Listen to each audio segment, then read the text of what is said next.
Di nakagansi sa imong 15 million aning balaya nga perting luaga.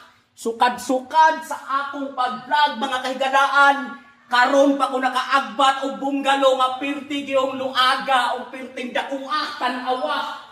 Bisan pag magpikolbol pa mo aning tunga, perting igua mga kahiganaan. Kining balaya 4 bedrooms o 2 bathrooms. Dagko kay mga bedroom dinapay mga CR ani nga mura nagkwarto kay mga nagko.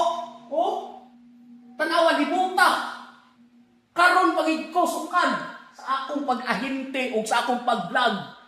Karon pagid ko sukad nakasulod og bunggalo nga grabe ka bungga nga perting luaga. O kitchen may imong area nga perting luaga gid kay mga kahigalaan. Paingon dito. Hapsay kay sa mata, relaxing kayo og design ning balaya tan-awa. Relaxing din tayo mga kailangan. Hindi rin nga anak ni Sala, hindi ka pintiluagda niya ako, no? Grabe nga balay mga kailangan, kung musunod ka, makapatangtang sa mga problema o makapalibat sa imong mga mata. Unaho na itong sudlon ang master's bedroom mga kailangan. Master's bedroom nga pertig yung luagaw, tanawa. Bang!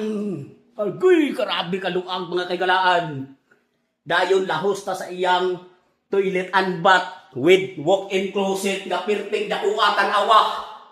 Mura nag bedroom ka nagko. Mura nag kwarto ka nagko, CR pa lang. Master's bedroom, perting luaga. Tanawa, hapsay kayo?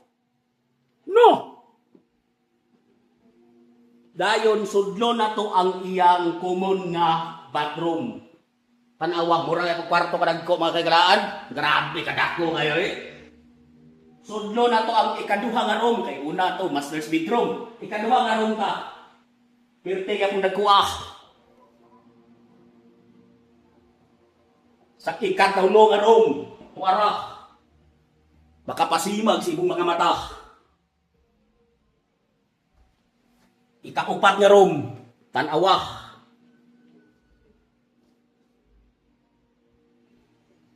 Waadto ta sa likod mga kaigala. Luag ang likod ani apil ang atubangan.